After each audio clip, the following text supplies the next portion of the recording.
120-21 Janshatabdi express. Welcome to যাযাবর travel blog. এখন এই 19 নম্বরে দাঁড়িয়ে আছি। আজকে জার্নি করব 12021 জনশতাব্দী এক্সপ্রেসে, যেটা হাওড়া থেকে বারবিল যাচ্ছে, কিন্তু আমরা নামবো ঘাটশিলাতে।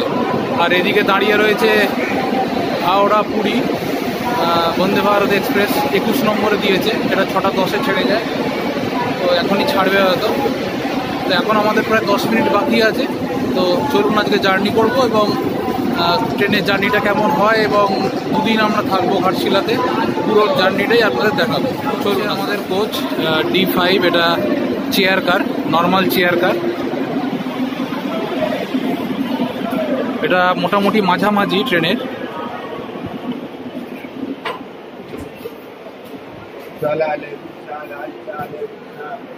এইদিকে একটা ফাঁকা স্পেস রয়েছে, আর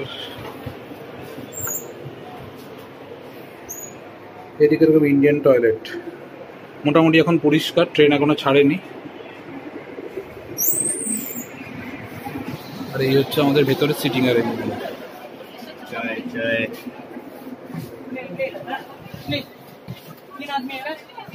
অলরেডি সকালবেলা মুড়ি উঠে গেছে।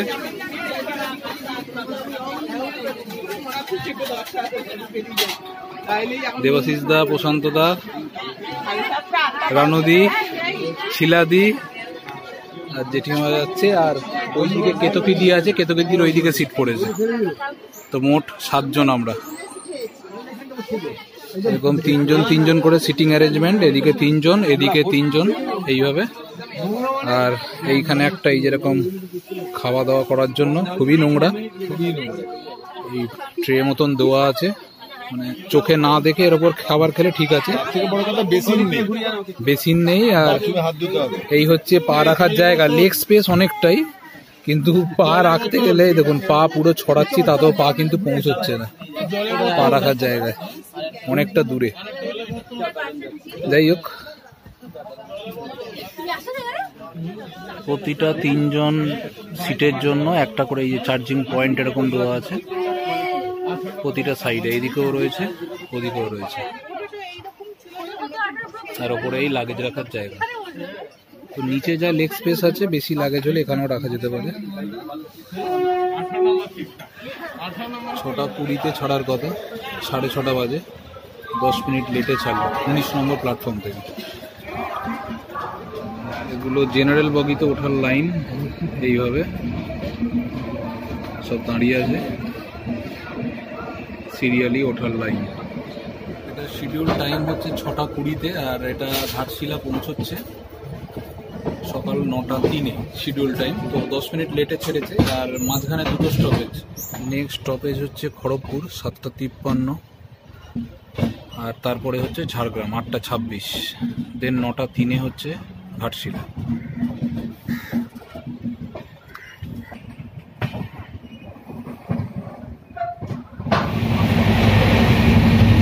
এখন আমরা সাঁকরাইল ক্রস করছি। কটা বাজে এখন? 7:02। আর গাড়ির স্পিড এই যে দেখাচ্ছে 108, 109, 110,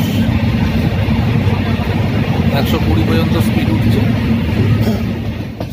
ঘাটশিলা একদম কাছাকাছি, আমরা নামবো একটু করে। বাইরে এইরকম ওয়েদার।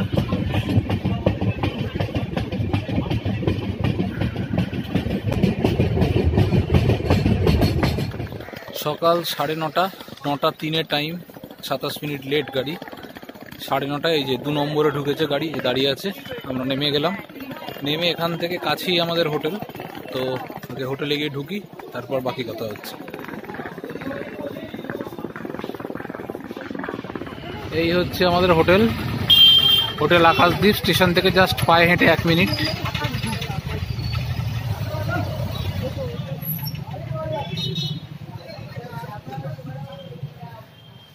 এখানে খাওয়া দাওয়া করার রেস্টুরেন্ট আছে, আর এইখানে এই যে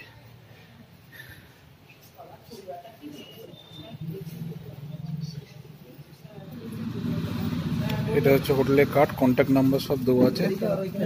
স্টেশন থেকে একদম গুনে গুনে মনে হয় 50 পা হেঁটে এসে একদম স্টেশনের পাশে। আমাদের চেক ইন হচ্ছে এখন। আপনাদের চেক ইন টাইম কটায়? চেক ইন টাইম 10টা। 10টা আর চেক আউট 9টায়। চেক আউট 9টায় লেখাই আছে এখানে।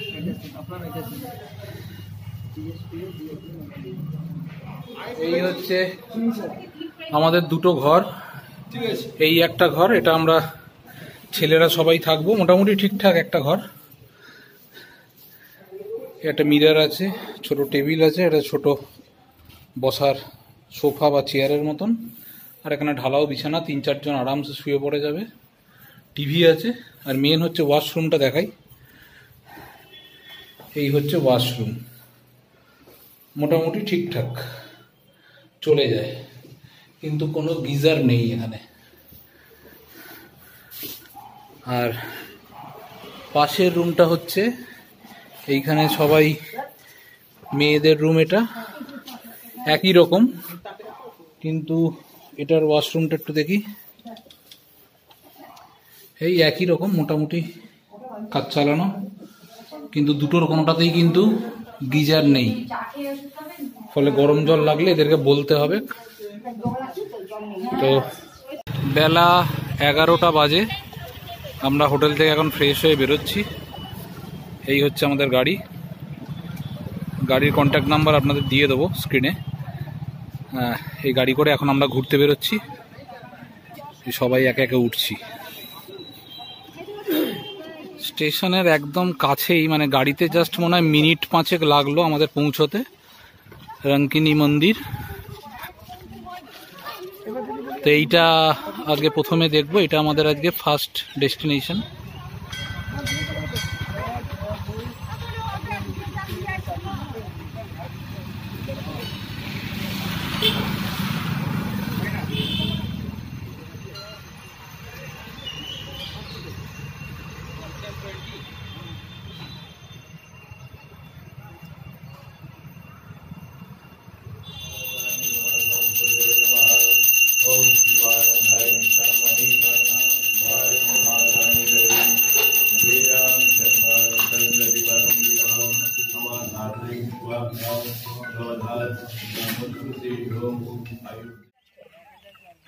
সুবর্ণরেখা নদীর পাড়ে আমরা চলে এসেছি। এটা একটা ভিউ পয়েন্ট, এইখান থেকে নদীর এইরকম ভিউ শীতকালে। মাঝে মাঝে যে পাথর জেগে রয়েছে, জলের কোনো স্রোত নেই, জল কিন্তু এক জায়গায় স্থির।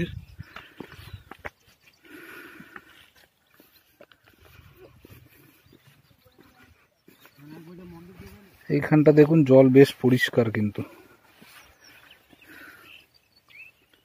জলটা পরিষ্কার।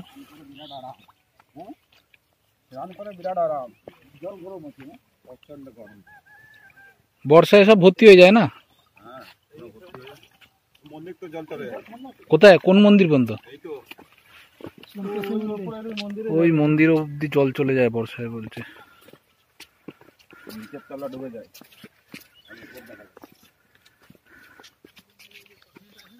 জলটা কি পরিষ্কার, জলের নিচে যে উদ্ভিদগুলো এই যে সেগুলো দেখতে পাওয়া যাচ্ছে।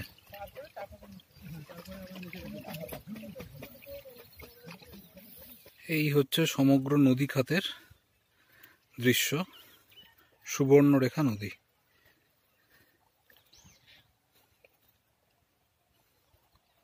বর্ষায় এই আমি যেখানে দাঁড়িয়ে আছি এতটা পর্যন্ত জল উঠে আসে উপরে, এই উপর পর্যন্ত, এই রাস্তা পর্যন্ত, মাটির মোড়াম রাস্তা পর্যন্ত জল উঠে আসে।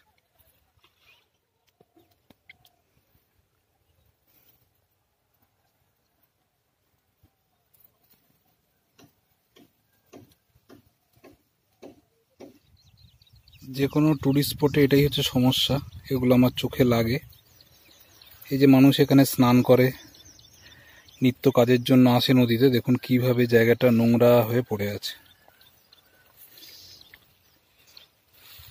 কিন্তু জায়গাটা কিন্তু অপূর্ব সুন্দর।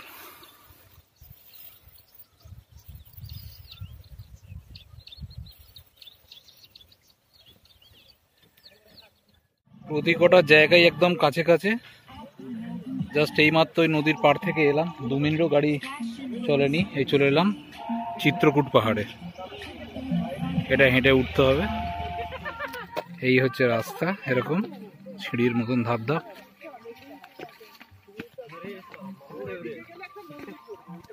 একটুখানি উঠেই এখানে একটা মন্দির, ছোট মতো শিব মন্দির।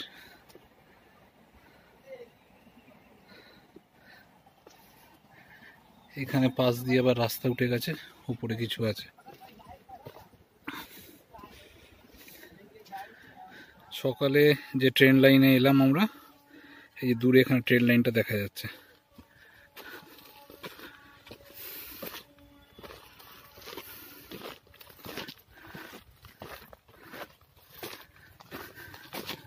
সামান্যই একটুখানি উঁচু জায়গাটা,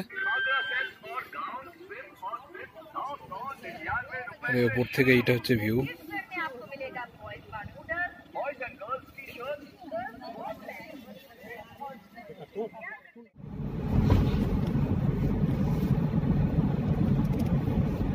যেতে যেতে আমরা এই রাস্তার মাঝখানে এই দৃশ্য থেকে দাঁড়িয়ে পড়েছি। কি অদ্ভুত সুন্দর দৃশ্য, শালুক ফুটে আছে পুরো একদম ভর্তি চারিদিকে। এই ফটো তোলার জন্য আমরা দাঁড়িয়ে পড়েছি, গাড়ি এই যে দাঁড়িয়ে আছে। আমরা ধারাগিরির দিকে যাচ্ছি এখন, কিন্তু এই ছবি তুলবো বলে একটু দাঁড়িয়েছি মিনিট দুয়েকের জন্য। এইটা হচ্ছে ধারাগিরি যাওয়ার রাস্তা। আমরা বুরুডি লেককে বাইপাস করে বেরিয়ে এলাম, ফেরার সময় দেখব। খুব নির্জন রাস্তা, চারিদিকে কোনো ঘরবাড়ি নেই, চারিদিকে ঘন জঙ্গল। আর এই ডান দিকে যে টিলার মতন পাহাড়টা দেখা যাচ্ছে, এরই কোলে হচ্ছে বুরুডি লেক, ওটা ফেরার সময় দেখবো আমরা। তো এখন আমরা যাচ্ছি ধারাগিরি।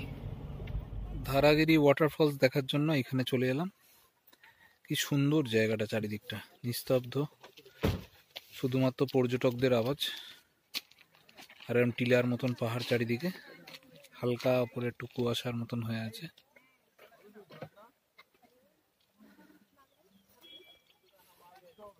ধারাগিরি দেখে আবার আমরা বুরুডি লেকের দিকে ব্যাক করব। না, আমার কন্ট্যাক্ট নাম্বারটা বলুন। আমার নাম দীপু নন্দী। দীপু নন্দী, হ্যাঁ। আমি ঘাটশিলার বাসিন্দা। আচ্ছা, আমি ঘাটশিলাতে থাকি। আর এটা সারাদিন ঘোরাতে আপনারা কত নেন? আমরা দুপাশে ঘোরাতে আপনার 2900 টাকা নিই। 2900 টাকা। এটা কটা স্পট হয়? কিছু কম হয়ে যাবে, হ্যাঁ, ওটা সিজন অনুযায়ী কম বেশি হয়। হ্যাঁ, কোন সিজন অনুযায়ী আমাদের কম বেশি হয়ে যায় ওটা।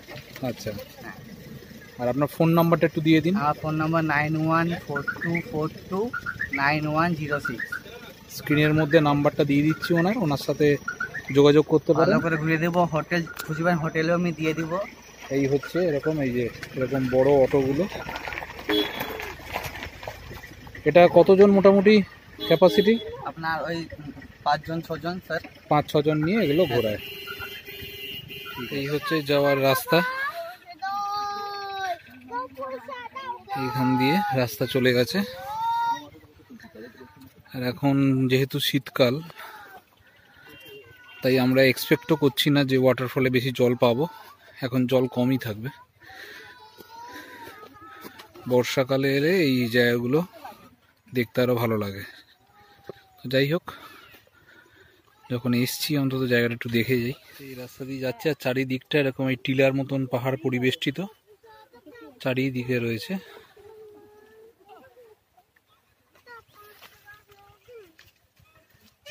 এটা একটা মাঠের মতন, মনে হয় বাচ্চারা খেলাধুলা করে। আর এই দিকে আমরা চলেছি।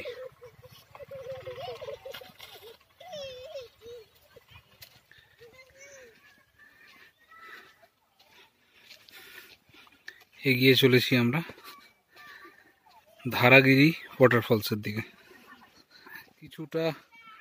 কিছুটা আসার পর এই যে এখানে একটা ছোট মতো দোকান রয়েছে, বসে একটু রেস্টও করতে পারেন। এই 500 মিটার মতন হয়তো এলাম আমরা। কোলাহল শুনে বোঝাই যাচ্ছে আমরা চলে এসেছি কাছাকাছি। মানুষের ভিড়, কোলাহল। এইটুকুনি রাস্তা আবার সিমেন্টে বাঁধানো। এই যে এদিক দিয়ে এলাম, এখানে একটা শিলামূর্তিকে পূজা করা হচ্ছে শিব রূপে।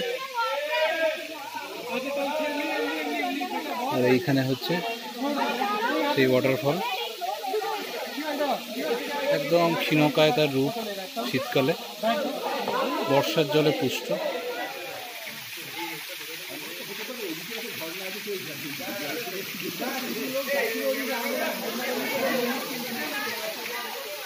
তো এই আমার পেছনে এইটা হচ্ছে ধারাগিরি ওয়াটারফল। এখন একদম ক্ষীণকায় রূপ, বর্ষায় আবার কোনো একদিন আসবো তার পূর্ণ যৌবন দেখতে। এখান থেকে এবার দেখে বেরোবো, বেরিয়ে মোস্ট প্রবাবলি আবার আমরা ফিরতি পথ ধরবো বুরুডি লেকের দিকে।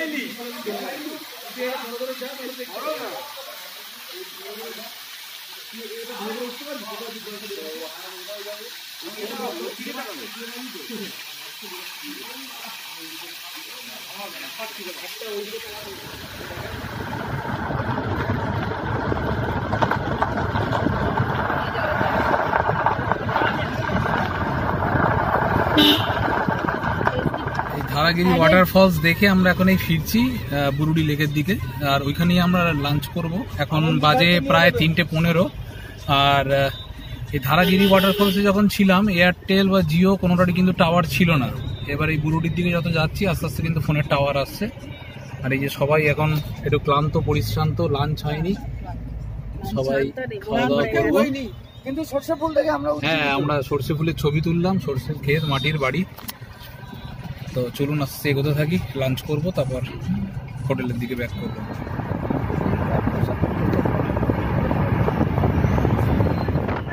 বাইরে খালি লোকেশনটা দেখুন, এটা হচ্ছে বুরুডি লেক। আমরা দেখবো, লেকটা এক্সপ্লোর করব, কিন্তু তার আগে 3:30 বাজে, লাঞ্চের টাইম পেরিয়ে গেছে। প্রচণ্ড খিদে পেয়েছে সবার। এই যে সবাই বসছি আস্তে আস্তে এখানে, দেবশ্রীরা সবাই আসছে। আর এই পিছন দিকে হচ্ছে কিচেন, এইখানে রান্না হচ্ছে। তো দেখা যাক আমরা কি খাই আর কি। কেমন লাগছে?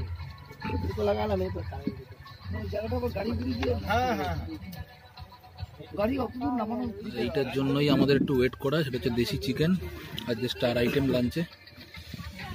এই হচ্ছে মোটামুটি আজকে আমাদের দুপুরের খাওয়া।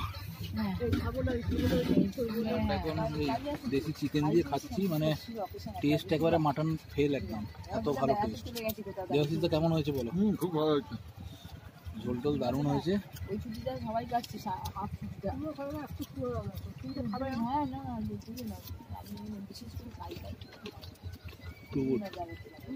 তো আমরা দারুণ দেশি চিকেন খেলাম, এই যে এখনো সবাই খাচ্ছে। কেমন হয়েছে বলো? অসাধারণ অসাধারণ। তো এই হচ্ছে, এই যে এইখানটা দিয়ে ঢুকলে এই যে এখানে সব পার্কিং এর জায়গা, আর এইখানে একটা গোল গেট রয়েছে। এই গেটের পাশে এই হোটেলটা, পিঙ্কি ভুঁইয়া ওনার নাম। এখানে কোনো এমনি সেইভাবে নাম দেওয়া নেই, পিঙ্কি ভুঁইয়া ওনাদের দেখাচ্ছি দেখুন। এই যে এইটা হচ্ছে হোটেলটা। পিঙ্কি ভুঁইয়া কার নাম আপনার? হ্যাঁ, এই যে ওনার নাম। তো দেখে নিন, এই বুরুডি লেকে এলে এইখানে খাওয়া দাওয়া করবেন, কারণ রান্নাটাও সত্যি অসাধারণ হয়েছে এখানে। আমরা দেশি চিকেন খেলাম, তো এরকম টেস্ট জাস্ট এই গোলগেটটার পাশে। এই হচ্ছে লেকের ধারে নামার রাস্তা, মানে দুর্দান্ত একটা লাঞ্চের পর এবার আমরা লেকটা এনজয় করতে যাচ্ছি। বোটিং করবো কিনা জানি না, চলুন চারপাশটা একটু ঘুরে দেখি।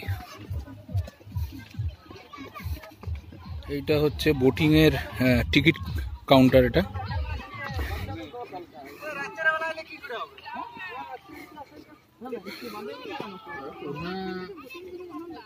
এটা হচ্ছে টিকিট কাউন্টার।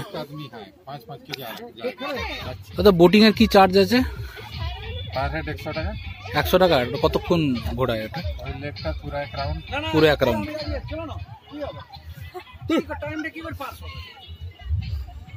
পুরো লেকটা এরকম ঘোরাবে, 100 টাকা করে। ওই যে দুটো বোট আসছে, এই যে আবার সেলফ প্যাডেল বোটও আছে, এগুলো নিজেরা। এবং সবচেয়ে ভালো ব্যাপার যেটা দেখুন, সবাই কিন্তু সেফটি জ্যাকেট পরে আছে।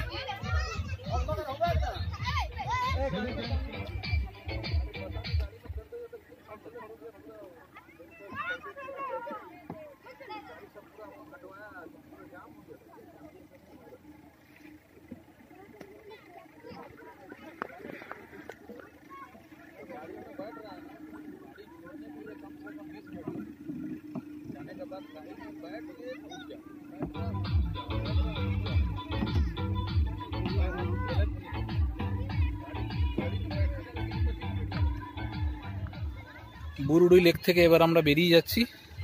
মোটামুটি আধ ঘন্টা 40 মিনিট এখানে সময় কাটালাম আমরা বোটে আর চাপিনি, কারণ প্রচুর লাইন আছে, এরকম পরপর অনেকে আছে, তাদের পরে আমাদের তো অনেকক্ষণ দাঁড়াতে হবে। সন্ধে হয়ে আসছে, সূর্য এই যে অস্তাচলে বোঝা যাচ্ছে না এতটা।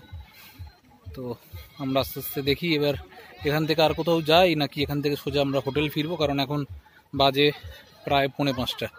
তো দেখা যাক। বিভূতিভূষণের বসতবাটি, এটা হচ্ছে ওপেনিং টাইম।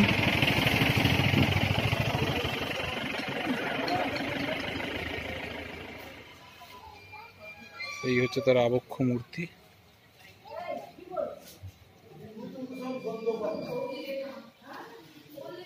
এটা বাড়ির বাইরের দিকটা। এখানে ওনার বিভিন্ন লেখার যে দৃশ্যকল্প দেওয়ালের মধ্যে আঁকা রয়েছে।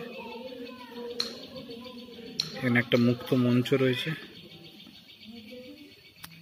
চারিদিকটা খুব সুন্দরভাবে সাজানো। আমরা একদম মানে শেষ মুহূর্তে এসেছি, 5:30 পর্যন্ত খোলা থাকে, 5:10 বাজে এখন। এই হচ্ছে বাড়ির ভেতরটা, বসতবাটি। কিছু দৃশ্য এঁকে বোঝানো হয়েছে।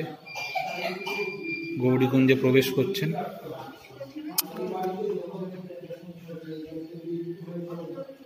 এটা বিশ্রাম কক্ষ।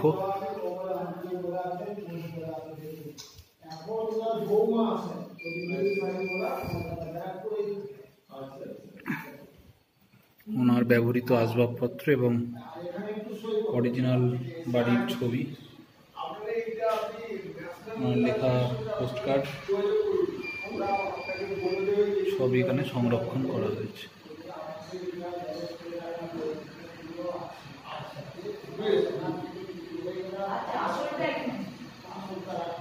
লেখকের ব্যবহৃত পোশাক।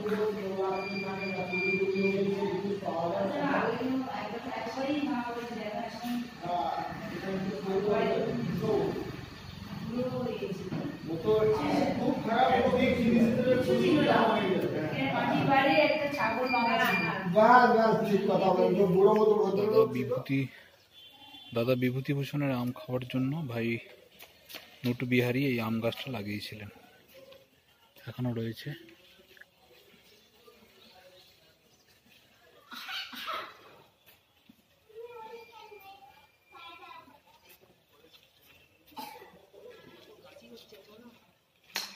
মুক্ত মঞ্চটি যে দেখালাম তখন, এটা চৌপুর পাঠশালা। সময় সকাল 10টা থেকে 12টা, নিঃশুল্ক, কোনো রকম টাকা পয়সা লাগে না, বিনা পয়সা এখানে বাংলা পড়ানো হয়। তৎকালীন গৌরীকুঞ্জের দৃশ্য, তখন বাড়িটা কেমন ছিল দেখুন। বিভূতিভূষণ বন্দ্যোপাধ্যায়ের বসতবাটি দেখে আমরা চলে এলাম জাস্ট পাশেই রামকৃষ্ণ মঠ। Visiting hours.